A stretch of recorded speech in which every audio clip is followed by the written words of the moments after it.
Yeah, I'm Captain Tom Weaver. I run a light tackle, fly fishing, and um, light tackle boat. I'm going to use my fishing rod as a pointer. Because that's the easiest thing I can deal with that. I've tailored my chat tonight. I'll put it up very top so it's closer to your mouth. I've tailored my chat tonight to you all, Severn River Association. I live on the Severn River. I leave from the Severn River every day, and I do spend quite a bit of time fishing in the Severn River. It's not exclusive, but when I moved here, I was fortunate enough to move to the mouth of the Severn River, and have been here for 35 years. The Severn River, is probably the most densely populated river in our area. I mean, every creek all the way up each side, and you can see all these little, we have a lot of very, very populated areas. So there's a lot of people here, and with that you get a lot of pollution and runoff and et cetera. So being here for 35 years, I've seen massive changes in the Severn River. And I'm going to go through some of that in my slideshow and how it's affected the fishing that we have nowadays. And so I'm going to move on through that. And I might refer back to this slide, but I've got some other ones. So this is my boat. It's a small boat, a 23-foot boat. People say I need a bigger boat. I often say I need a smaller boat. I like to fish in small, tight little creeks. The boat itself, I will travel 50 miles north and 75 miles south on any given day, or I'll just go up the river. I mean, in the summertime, I'm sometimes doing 150, 160-mile days in this boat to find fish. But it's really nice when I can go up the Severn River and do 10, 15 miles in total to find fish. I've got a lot of electronics on here. I've got a lot of equipment on here that suits my boat to shallow water fishing particularly, but it can handle the Chesapeake Bay. So I'm going to go through the year. Right now, if we weren't iced in, would be pickerel fishing. And this year's been rather unique in the fact that we've been frozen in. Pickerel are one of my favorite fish to catch year-round. The Severn River, I caught my first pickerel about 22 years ago in the Severn River. And if we went up the river and caught one pickerel in 3 trips, we'd have been pretty thrilled. Well, right now I'm catching 30 to 40 a day, and my best day's been 54 pickerel on the fly in a day. Pickerel fishing has exploded in the Severn River. It's fantastic, and that's in the past 4 or 5 years, and it's been steadily getting better, but this year was phenomenal. And so this is a pickerel. They're the smallest member of the Muskellungi family. They got great big teeth. They're very great fish to catch on a fly. They're just cool fish. It's visual. You see them coming. When you hook them, they jump, they backflip, and the Severn River is full of them. And between us and the Magathie, again, maybe something to do with that deep channel, but we are the best, most prolific. Pickerel are everywhere, but Magathie and Severn have become very famous for their pickerel. I think also we've got the population that's targeting them. There's quite a lot of pressure. 90%, most people that I know do not keep a pickerel, and I certainly don't, because I like to catch lots of them. And they're super fun fish to catch. And that is a late October through sort of April fishery. Super fun. It's nice to sneak out on a February day. 40 degrees, light wind. You can go up into the creeks and catch a dozen pickerel in a couple of hours. And that's super fun. And I mean, if you haven't been pickerel fishing, go have a crack at it. It's fun. So the other fish that we have, not in abundance, but a realistic shot at getting now, well, as soon as the ice melts, is the yellow perch. And then we're going to get a pretty decent yellow perch run sometime in February, March this year. Every year, the yellow perch come into the Severn, spawn, and then disappear. And to this day, no biologist, and there's several in this room, can tell me where they go. But they're gone. So yellow perch this time of year, that was a Severn. All these pictures I've got in here are taken in 2024. So all these fish we got in the last year. So this is a nice yellow perch we got probably around about this time last year. And then once the yellow perch have gone and the pickerel is still there, then there's the big fight. I got the guys who want to catch the big stripers and the guys who still want to catch pickerel. So March, is probably one of the coolest times of year to go get abundant fish. And we have the striped bass run, and these are the spawning migrant fish that are coming back into the bay from the ocean.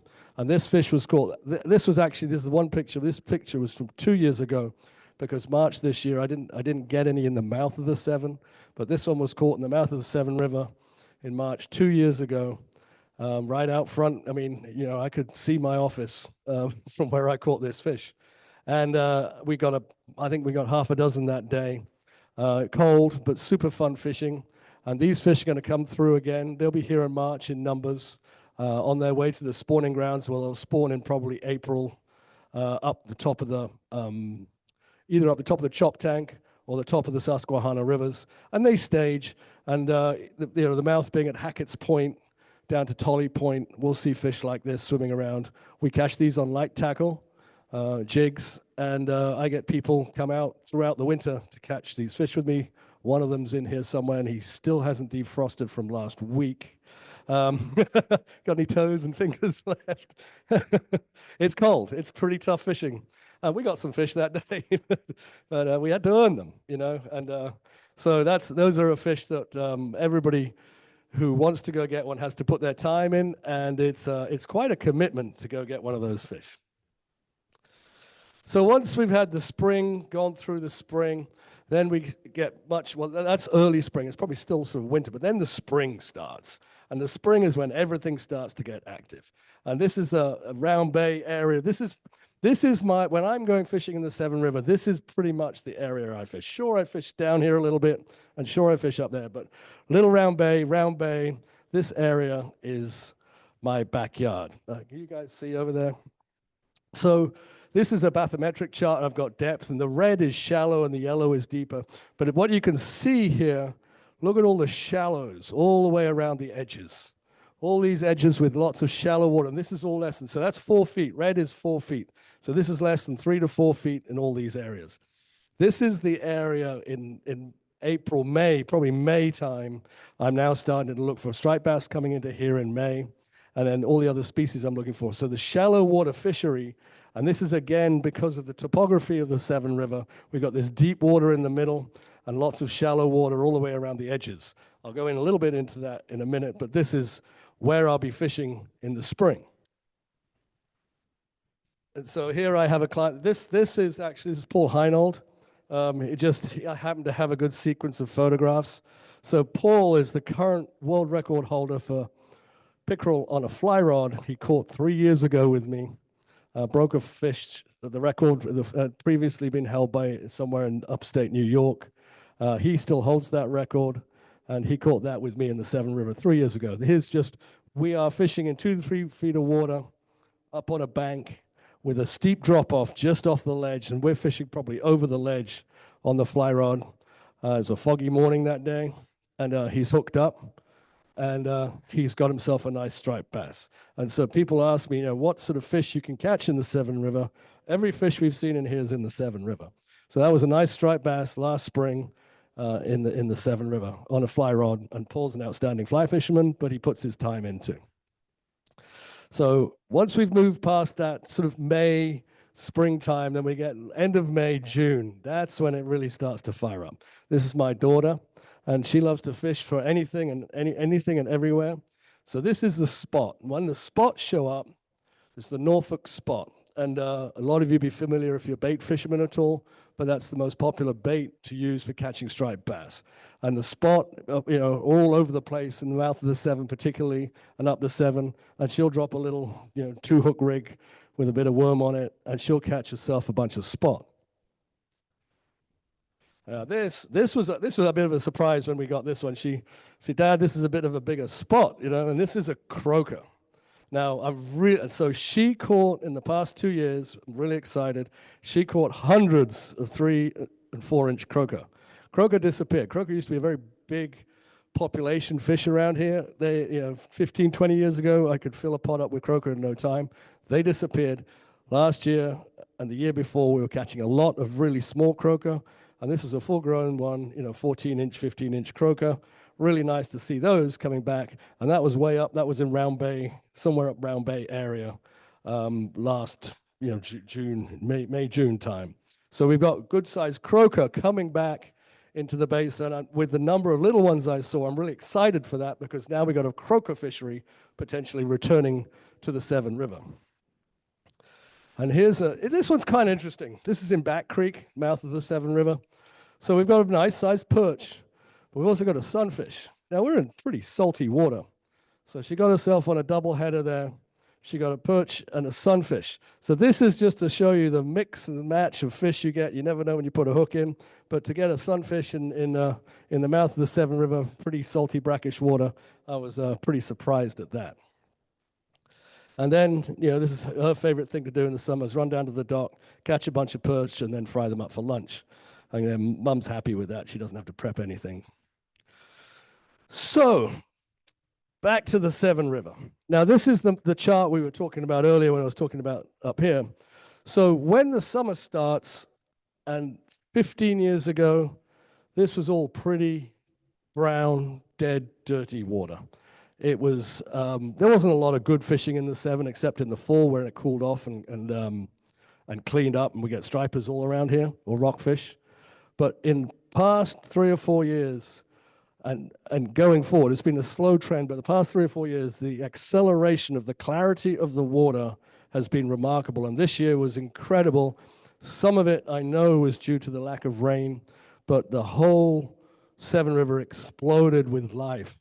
All these areas which are red here became unfishable because the SAV, which is the underwater grasses, grew so long that they grew to the surface. So 4 feet thick, they were on the surface. And at this time of year, we're normally topwater fishing with plugs on the surface. We could not even use topwater plugs for most of the season in all my good spots because the grass was on the top and fouling the hooks.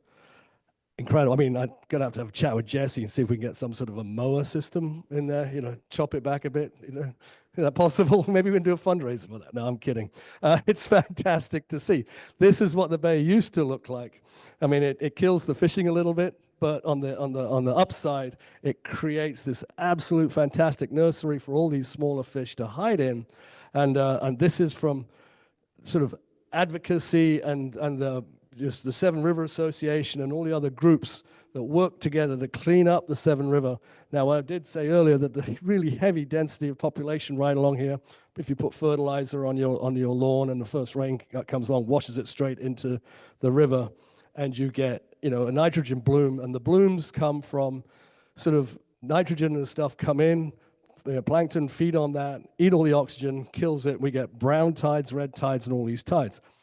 I see more of those, I have done, particularly on the western shore, Severn River, and up this side. I don't see them quite as much, if at all, on the eastern shore. We don't get them. The water on the eastern shore, and I'm talking about sort of miles wide, but more importantly, Eastern Bay and the Choptank rivers, is much saltier over there, and we're much fresher, and we have that much more potential for runoff and pollution, the roads, etc. So the eastern shore side is saltier, and Eric Zokovich pointed this out to me a few years ago fishing with me. I'm like, hey, I'm always fishing in there. It's always saltier. And he said, well, it's the Coriolis effect. And so Eric, who's a biologist, and he's in here, biologist at the DNR. So the Coriolis effect, as the tide comes in every time, it spins the salt water on the incoming tide up into the Eastern Bay, the Choptank, the rivers that face this western side, and it kind of doesn't force the salt water up into the western shore rivers, and then as it comes out, it keeps that salt water up. So over the summer, the salt water builds in the eastern shore side, and so it's cleaner, saltier water, and the species that prefer that tend to live over on that side.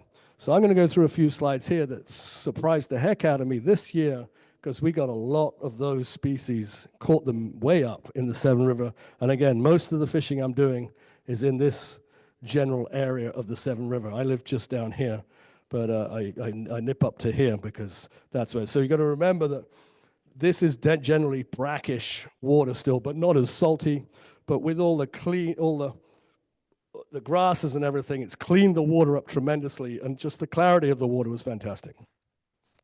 So this is the fishing I can't do anymore. Thanks, Jesse. This is top water fishing, and we use these lures, these plugs here, and scooter them across the top. And now we can't even use those because they foul up with grass pretty quickly. There's a couple of young boys who fish with me every year, and they had a blast in the Severn last spring, just before the grass got too long, and we had to abandon that style of fishing. So going forward from the grasses, which are a fantastic nursery and a fantastic place for the younger fish and the ambush predators that feed on those. Restoration efforts going on, and I know the Chesapeake Bay Foundation have put the reef just by the 50 Bridge, I think was CBF or no, it wasn't CCA. They did one of that. I think it's a CCA. So there's a new reef that got dropped in just inside the 50 Bridge on the right. Concrete reef balls like this, and this is all part of restoration effort to create habitat and restore all the underwater structure of the bays. Now, I travel every river, I fish every river in 50 miles north and 70 miles south, and I go in every river and I go up to the docks and fishing. The one thing I do see about the Severn on so many docks, I see the little Oyster Alliance stickers, and I mean so many. I don't know whether just the advocacy and just getting people to put their oyster cages in. I don't see that quite as much. The Y is another similar one, but outside of that, not as much. But you see that, I see the people in the Severn River really care about it, and I see that on the docks, and that's every day when you fish. Oh, Oyster Alliance, Oyster Alliance. So people are putting their oyster pots in, recycling their oyster shells. But reef building is another important part of it, and we're starting to do that in the Severn River. If anybody proposes a reef for you, say yes. This reef is in this area here. This is the 50 Bridge, and there's a lot of structure in there. You can see it's a great position to put it because we've always got a lot of topography there already. But that reef's in this area. There's the dotted line that marks the outline of the reef. So those reef balls have been dumped on that point of land there. This is another section of the Severn. This is up just before, and I'm not going to give any secrets away, and nobody's going to get upset with me. But this is, I don't know who was responsible for the beginning of this, but I don't know if Dr. Stanley Watkins had a lot to do with this one, and I know John Page Williams was really involved in this whole project. But this oyster reef here, you can see this dark red area here is, again, less than 4 feet, 3 to 4 feet deep here, way overloaded with grasses in the summer now. You can't even fish in that. But this is 12 feet of water right off the edge, and it's the oyster reef right off Sherwood Forest. I don't even know what it's called, but fantastic spot because it's hard bottom and current, and it's got a lot of structure around it with deep water, and the current comes in and out of Round Bay. It's a pinch point, so you got a lot of current over there, a lot of hard bottom. Hard bottom creates places for little critters to live, and then the little critters get eaten by the bigger critters, and then the bigger critters come and eat those. So this is just a fantastic spot just to take your kids or anybody fishing and go out there, drop a double up, hook rig, and in no time you will fill a cooler full of perch. And it's just great perch fishing on that spot because it's been designed. And again, you got the oysters, the hard bottom, and that was all restoration effort, for many years. And I mean, Stanley will probably know more about it than I do, but I just go and fish on it. And thanks for putting it there. So I'm not a crabber. I mean, I'll go crabbing. I don't run crabbing charters, but this is an 8-inch crab that I took the picture of before I ate it. But that's a trophy size crab straight out of the Severn River. And we had a bushel of big crabs that day, and there's some big crabs. And again, the Severn River is full of really good and really heavy crabs. My favorite time of year to eat crabs is right after Labor Day when everybody else stops eating them, and they get cheaper and heavier. But crabs, again, the grasses, the hard bottom, all of those things that restoration has led us to has come up with these sort of crabs that we have in the Severn River. Then this year, particularly in the past few years, now I'm getting through the hardcore summer, and this is in September. And we're starting to see fish that haven't been seen in the Severn River. I don't know. I've never seen them. I don't know if they used to be here or not. But one morning I went up the Severn River to go catch some striped bass, and our first 8 fish were red drum. And we got a school of red drum, all smaller ones, but so cool. And this was up in Round Bay. This wasn't at the mouth. This is up the Severn River, and it wasn't one. we got a handful of fish before we even got a striped bass. So that's really cool to get one of those. Another fish that we do come across occasionally, and I like to see more of them, this is the channel catfish. The channel catfish is a native catfish of Maryland. It's really cool. You will get that on artificial bait. They will bite a lure, and they're good fun to fight, good fight. I've never tried to eat one. I don't know if they're any good to eat. Their flesh, I hear, is very yellow, but there are channel catfish in the Severn River.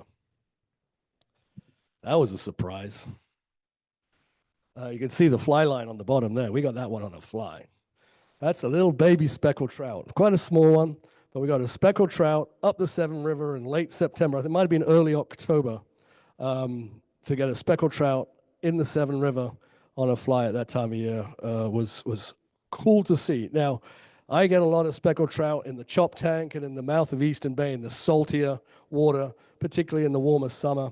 This was later in the year, but we're getting speckled trout in the Severn River now. So all of these things are indications of the health of the river.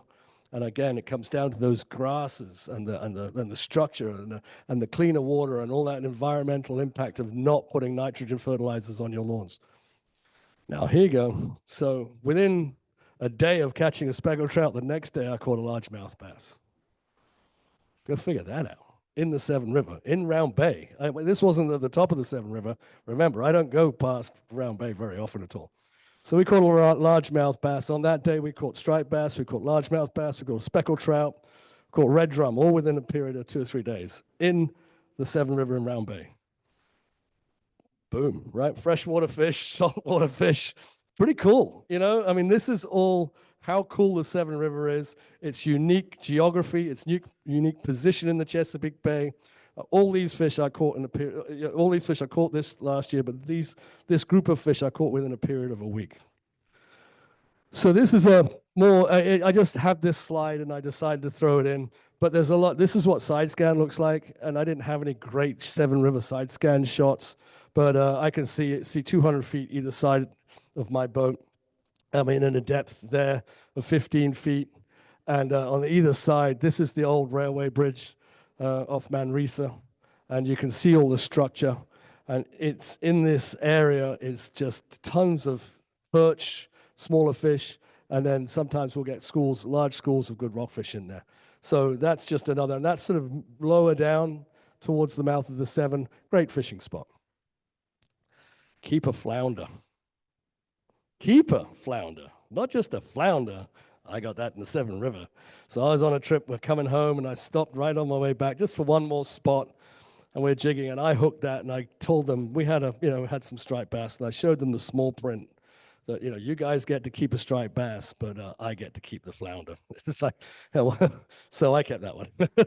But we've been catching a lot more flounder, and 6 or 7 years ago, I used to catch flounder up here off Bay Ridge and places. 20 years ago, a lot of flounder. They disappeared. 5 or 6 years ago, we started catching 5-inch flounders, particularly in Eastern Bay, particularly in September. And we started getting more and more, and I started catching a bunch. And this year, we got a whole bunch of that 15, 16-inch flounder. But then we get the 17.5-inch flounder. I only got one, but that's a sign. It's the Severn River. It's getting cool. So this is another fish that you can get in the Severn River. I bet you didn't know that, because I didn't, and I was very excited about it. So then we've come through the season. That's late summer where I got that rush of, we'd call them exotic fish, because we just haven't seen those fish in the Severn River, certainly for years, if ever. And in my lifetime, I'd not seen drum, speckled trout, flounder in the Severn River. And I think it's really cool. And I think that I'm going to touch on the struggles of the rockfish population. But the rockfish, particularly in the schoolie size, 23 to 25 inch, are struggling and below. And I think the void that's being created by those fish is starting to get filled by these other fish coming in. And, we can't sort of ignore global warming and things, and these fish are coming up the bay. And I'm only touching on the Severn River. Remember, this is all in the Severn River. And what I see, I could do another whole chapter on this presentation of what I've seen in the rest of the bay, but I'm excited what I see in the Severn River. This is a classic fall evening, and the Severn particularly Round Bay, has always been great spot in October, November. This year, again, fishing for striped bass is not what it used to be, but we're still able to get, this was up in Round Bay, we're still able to get fish like this on a good fall evening. And so fishing is good. Fishing is good in the Severn River. And we're right back to here, right back to the beginning, which is the winter. This particular pickerel here got ratified as the new junior world record 6 days ago. He caught that in November. Will was fishing with me, and that is the new IGFA junior world record broker. Actually, there was a tie between the two fish previous to this. One of them was a kid who'd fished with me a year ago, and another fish from upstate New York. So he is now the new junior world record holder for pickerel. And that just goes to show you what a world-class river we have in the Severn. And I'm super excited for the Severn. I love fishing in it. It's funny when I pull up into Round Bay and there's 3 or 4 other boats and they see me pull up and they give me the hairy eyeball like, you're an outsider, what are you doing here? I'm like, no, it's my river. It's my river too. They get a little nervous when a guide shows up. He thinks he's gonna clean it out or something. No, I care about the river a lot. I'm not gonna tell all the other guides where I am. I'll blur the backgrounds out. You've seen a lot more of these photos than I would put up on any social media site. But yes, no, the Severn River is fantastic. The health is improving. The fishery is healthy. It's changing. It's dynamic. And it will continue to be like that. I think that's it. It is. There you go. All right.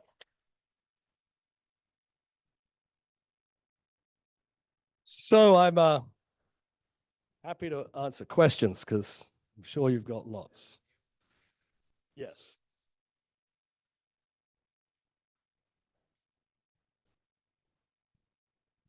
Oh, okay, I'm actually good. One other thing. What you didn't see on there was snakeheads, carp, and blue catfish. I don't fish for those. I've caught 4 or 5 snakeheads by accident when I'm targeting pickerel. I've snagged the occasional blue catfish, and I've never caught a carp in the Severn River. I've actually caught one off Poplar Island, but never caught a carp. Those are fish that I don't target, and I don't use bait. A blue catfish, 99% of the time, is going to be a bait fishery. The snakeheads, I'm hearing a lot less about them. I got snakeheads 5 years ago. I just don't see snakeheads anymore. Carp live way up the top where I don't fish. What I'm using, so he asked me, what lures am I using for these fish? 90% of those fish outside of the perch, and the perch, well, even the yellow perch, I'm using paddle tails, little 3/4 ounce jig head, little 3/8 ounce jig head, and a 4-inch paddle tail typically, or flies, and I'll use a clouser or a small deceiver fly for most of those fish on the fly. Again, I use a lot of smaller baits in the Severn because the bait fish, it's a nursery. The whole Severn River is a nursery. And so the typical forage is either like a silver side type of bait. And when the Severn is full of peanut bunker, they're 3 or 4 inches in long, and you'll see the dolphins coming in and everything like that. So most of my baits are designed to imitate a peanut bunker, but all artificial. The only fish when I'm trying to catch fish for the dinner table, which is white perch. My favorite fish to eat in the Chesapeake Bay is a white perch. You go get yourself white perch, get a bucket of white perch, fillet them up, sweet, really good to eat, sustainable. They're also having a little bit of a tough time at the moment, but they're a really good fish to eat. Yes, sir. How would I catch fish in the grass beds that come up to the surface? What we were struggling with. So typically we were using topwater lures to defeat that problem until they came all the way to the top. Because often in 4 feet of water, you've got 2 feet of grass, you can fish across the top of it. Topwater lure makes a lot of chit-chatty noise on the top. Fish explode out. There's nothing more fun than a 7 o'clock, 6:30 in the morning topwater explosion of a rockfish or something else. My biggest pickerel from 2 years ago ate an 8-inch topwater lure, and it was pretty cool to see that. And then it skyrocketed on the lure. Hard. Weedless rigs work, but this grass, there's a lot of duckweed and a lot. I fished the edges, and so you really. And as a charter fisherman, when I go up and I've got just don't know who my group are, they come to the boat at 6 o'clock in the morning. I've quite often got to teach them to fish, and the accuracy of the cast when you can see the grass edge. So a lot of those edges. I'll go back to that slide because this is kind of why we fish this area. I'm going to go back to this one. So this slide, the grass grows on all the red. It grows in 4 or 5 feet of water, the stuff that we can see. Now, let me tell you also about the grass in the Severn River. There is nothing. There's grass beds in Eastern Bay. There's nothing like the grass in the Severn River that I've come across. All last summer, Severn River would foul my prop if I accidentally got into it. I had to stay far away from it. Nowhere has got the SAV that they had in the Severn River this year. It's fantastic. I mean, it's amazing because I know how good it is. But if you're fishing, the trick, I think, is to get right along the edge and cast along the grass edge. Weedless lures don't work. Top water, if you cast across it, top water will get snagged. So you've just got to hope an ambush predator is sitting right on the edge, right by these drop-offs all the way around. And there's a very steep drop-off there. I'd look at these where the grass with a steep drop-off, and you can pull your lure right along the front of it.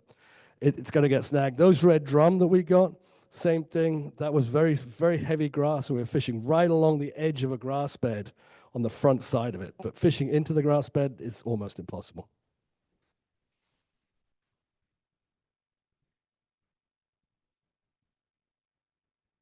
I did, but not anywhere near the Severn River. So he asked me, did I catch any Spanish mackerel in the past 2 years? The Spanish mackerel bite about 4 years ago was fantastic. And right in the mouth of the Severn River, right at Tolly Point, we had 2-3 weeks of excellent Spanish mackerel fishing 2 or 3 years ago. This year, the Spanish mackerel just weren't here in numbers, and the ones that were here were south.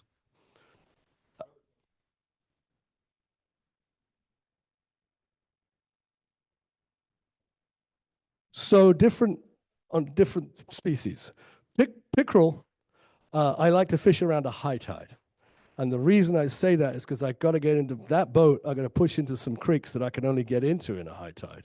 And I'm not going to make any secret, but that's getting in and out of spaces. And when the tide disappears, it's like, put the power pole down there and wait 6 hours till it comes back, or call an Uber, walk ashore and call an Uber. I mean, I'm fishing in very shallow water. So pickerel, I like to fish somewhere around a high tide so that I can get access. It's not that I'm going to fish necessarily in all those creeks, but I like to have the option. Pickerel are very, very, I still haven't worked them out. You can go into a particular creek, catch 20 pickerel one day, and go to that the next creek along and catch none. The next day, 1 hour later, one tide cycle later, you go into that creek, you can't get a bite, but you go to the next creek, you just get bit all over. So pickerel turn on and off, and when they turn on, it's crazy. So you just need to keep moving around till you find a group of fish that will bite. Striped bass, moving water, critical moving water. And this is why this section, any of this, so we've got water moving in and out. And the Severn River, the Round Bay, and particularly down the pinch points, you've got tide showing right here. Moving water, that reef that we were talking about right there, with tide coming right across that reef. In or out, it doesn't necessarily matter. Sometimes the bite will be on an outgoing, sometimes it will be on an incoming, but moving water for striped bass. And I think perch is probably a similar thing. They'll, just some sort of moving water for ambush predators. And the back. So Craig's asked me the question that we've now had a pretty heavy deep freeze, and we physically can't get into all the spots in this area. There's 4 inches of ice in at Smith's Marina Ramp. They're completely iced in. Most of the creeks and bay. I know they were ice skating here yesterday. Chris was telling me, he said kids were ice skating over here. So there's a lot of ice, and it's actually going to take a fair while for it to go away. So Craig's question is, what am I going to be looking at when this ice goes away? Well, my wife told me yesterday, get your butt out of the house, go build a hut and sit on the ice and catch some fish, right? And she was serious. I think my wife prefers it when I'm fishing than when I'm lurking around at home. But I think this time of year, my target fish are going to be 100% pickerel right now until, in another month or so, yellow perch. We might run into a yellow perch or two on the way, but it's going to be pickerel. Pickerel, again, they're a classic target of the ice fishermen up in the lake. So pickerel are going to eat.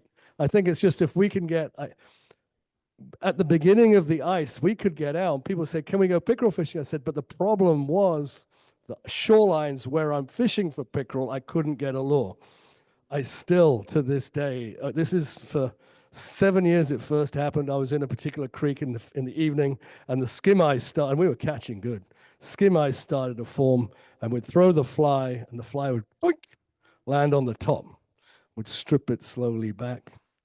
Do that again. I still haven't seen a pickerel come through that skim ice, but I really want to see a pickerel come through the skim ice. I need a fly. I even have mouse flies. So next time we get that little bit of skim ice, I'm going to throw mouse flies at it and see if I can get a pickerel to come through the ice.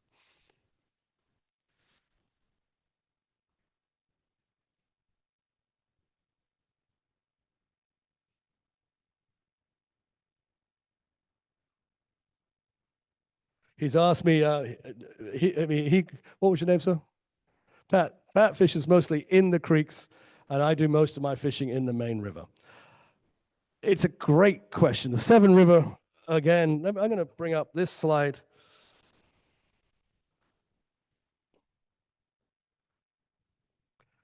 This slide shows you quite what the Severn River is. A lot of people, when they're not fishing, recreating, they're running up here, throwing out their anchor, having a picnic and coming back. But the Severn River is creek, creek, creek, creek, creek. He's correct. I fish most of the time. Pickerel, I'm up in the creeks. I will fish the main stem. There's plenty of pickerel in all around the docks and drop-offs here, but I am often up the creeks as well, looking for structure. Well, thank you very much, everybody. Thanks for coming out. It was my pleasure. Thank you.